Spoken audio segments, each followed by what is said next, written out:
ನಮಸ್ಕಾರ. ನನ್ನ ಹೆಸರು ಡಾಕ್ಟರ್ ಭರತ್ ಚಂದ್ರ. ವಿಡಿಯೋಗಳ ಉದ್ದೇಶ ಕನ್ನಡಿಗರ ಸೇವೆ. ಇವತ್ತಿನ ವಿಷಯ ಎಲ್ಲರಿಗೂ ಬಹಳ ಇಂಪಾರ್ಟೆಂಟು. ಮಾರುಕಟ್ಟೆ ಸೋಮವಾರ ಕೆಳಕ್ಕೆ. ಆಗಸ್ಟ್ 25-27 ಮಧ್ಯದಲ್ಲಿ ಅಮೆರಿಕದಲ್ಲಿ ಸೆಂಟ್ರಲ್ ಬ್ಯಾಂಕ್ ಅಫಿಷಿಯಲ್ಸು ಮತ್ತೆ ಪ್ರಪಂಚದ ಬೇರೆ ಬೇರೆ ಎಕಾನಮಿಸ್ಟ್ಗಳ ಹತ್ರ ಒಂದು ಮೀಟಿಂಗ್ ನಡೀತು. ಆ ಮೀಟಿಂಗ್ನಲ್ಲಿ US ಫೆಡರಲ್ ರಿಸರ್ವ್ ಚೇರ್ಮನ್ ಕೆಲವು ಘೋಷಣೆಗಳನ್ನು ಮಾಡಿದ್ರು. ಆ ಘೋಷಣೆಗಳು ಈ ರೀತಿ ಇವೆ. ನಂಬರ್ 1, ಇನ್ನು ಮುಂದಿನ ದಿನಗಳಲ್ಲಿ ಒಂದಷ್ಟು ಇಂಟ್ರೆಸ್ಟ್ ರೇಟ್ ಹೈಕ್ ಆಗುತ್ತೆ ಅಮೆರಿಕದಲ್ಲಿ. ಎರಡನೇದು, ಅಮೆರಿಕದ ಇನ್ಫ್ಲೇಷನ್ ಅನ್ನು ಕೆಳಗೆ ತರಬೇಕು, 40 ವರ್ಷದ ಹೈಯೆಸ್ಟ್ ಅಲ್ಲಿ ಇದೆ ಅಂತ ಡಿಸೈಡ್ ಮಾಡಿದ್ದಾರೆ.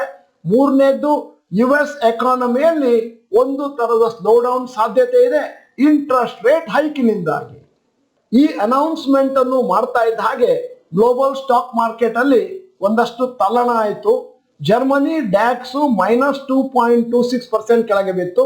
ಫ್ರಾನ್ಸ್ ಕ್ಯಾಕ್ 1.68%, UK ಫುಟ್ಸಿ 0.70% ಕೆಳಗೆ, US ನ್ಯಾಸ್ಡ್ಯಾಕ್ 3.94% ಕೆಳಗೆ ಬಿತ್ತು. ಸದ್ಯದಲ್ಲಿ ಇರುವ ವರದಿಗಳ ಪ್ರಕಾರ ನಿಫ್ಟಿ ಸೋಮವಾರ ಬೆಳಿಗ್ಗೆ ಗ್ಯಾಪ್ ಡೌನ್ ಆಗಿ ಓಪನ್ ಆಗುತ್ತೆ. ಅಂದಾಜು 1%, 17,450 ಓಪನ್ ಆಗುವಂತ ಎಲ್ಲಾ ಸಾಧ್ಯತೆಗಳು ಇದ್ದಾವೆ. ಅದಾದ್ಮೇಲೆ ನಿಫ್ಟಿ ಒಂದಷ್ಟು ಕೆಳಗೂ ಬರ್ಬೋದು, ಇಲ್ಲ ರಿಕವರಿಯೂ ಆಗ್ಬೋದು. ಸೋಮವಾರ negative opening of the Nifty ಶತಸಿದ್ಧ ಎನ್ನುವಂತದ್ದು ನಮಗೆ ಎಲ್ಲರಿಗೂ ತಿಳಿದಿರೋ ವಿಚಾರ. ಸದ್ಯಕ್ಕೆ ಗ್ಲೋಬಲ್ ಮಾರುಕಟ್ಟೆ ಯಾಕೆ ಕೆಳಗೆ ಬೀಳುತ್ತೆ ಅಂತ ನೀವು ಪ್ರಶ್ನೆ ಕೇಳಿದ್ರೆ, ಅಮೆರಿಕದಲ್ಲಿ ಫೈನಾನ್ಷಿಯಲ್ ಇನ್ಸ್ಟಿಟ್ಯೂಷನ್ಸ್ ಬೇಕಾದಷ್ಟು ಹಣವನ್ನು ಬಾರೋ ಮಾಡಿರ್ತಾರೆ, ಸಾಲ ಮಾಡಿರ್ತಾರೆ. ಮತ್ತೆ ಅಕಸ್ಮಾತ್ ಆಗಿ ಅಮೆರಿಕದಲ್ಲಿ ಇಂಟ್ರೆಸ್ಟ್ ರೇಟ್ ಹೈಕ್ ಆದ್ರೆ ತಮ್ಮ ಎಲ್ಲಾ ಷೇರುಗಳನ್ನು ಪ್ರಪಂಚದಾದ್ಯಂತ ಸೇಲ್ ಮಾಡಿಕೊಂಡು ಅಮೆರಿಕಕ್ಕೆ ಹೋಗಿ ತಮ್ಮ ಸಾಲದ ಬಾಬ್ತನ್ನು ಕಟ್ಬಿಡ್ತಾವೆ. ಯಾಕಂದ್ರೆ ಮುಂದೆ ಏನಾದ್ರೂ ಜಾಸ್ತಿ ಆದ್ರೆ ಇನ್ನೂ ಜಾಸ್ತಿ ಕಟ್ಟಬೇಕಾಗುತ್ತೆ. ಅದು ಅಲ್ಲದೆ ಅಮೆರಿಕದ ಎಕಾನಮಿಯಲ್ಲಿ ಏನಾದ್ರೂ ಸ್ಲೋ ಡೌನ್ ಆದ್ರೆ ಅಲ್ಲಿರುವ ಬಿಸ್ನೆಸ್ಗಳಿಗೆ ಒಂದಷ್ಟು ನೆಗೆಟಿವ್ ಇಂಪ್ಯಾಕ್ಟ್ ಆಗುತ್ತೆ. ಮತ್ತೆ ಬೇರೆ ದೇಶದ ಬಿಸ್ನೆಸ್ಗಳಿಗೂ ಬೇಕಾದಷ್ಟು ಇಫೆಕ್ಟ್ ಆಗುತ್ತೆ. ಯಾಕಂತಂದ್ರೆ ಅಮೆರಿಕದ ಹತ್ರ ಎಲ್ಲಾ ದೇಶಗಳು ಒಂದಷ್ಟು ಬಿಸ್ನೆಸ್ ಮಾಡ್ತಾ ಇರ್ತವೆ. ಅಮೆರಿಕದಿಂದ ಬಂದ ರೆವಿನ್ಯೂ ಕಮ್ಮಿ ಆದಾಗ ಈ ಕಂಪನಿಗಳ ರೆವಿನ್ಯೂ ಕಮ್ಮಿ ಆಗುತ್ತೆ ಮತ್ತು ಪ್ರಾಫಿಟ್ ಕೂಡ ಕಮ್ಮಿ ಆಗುತ್ತೆ.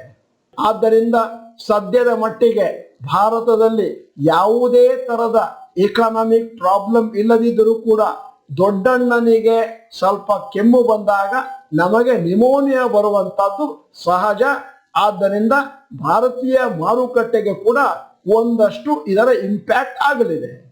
ಮಾರುಕಟ್ಟೆ ಒಂದೊಮ್ಮೆ ಬಿದ್ರೆ ಲಾಂಗ್ ಟರ್ಮ್ ಇನ್ವೆಸ್ಟರ್ಸ್ಗೆ ಇನ್ನೊಂದು ಅವಕಾಶ ಸಿಗುತ್ತೆ ಷೇರುಗಳನ್ನು ಡಿಸ್ಕೌಂಟ್ ಸೇಲ್ ನಲ್ಲಿ ಪರ್ಚೇಸ್ ಮಾಡಲಿಕ್ಕೆ.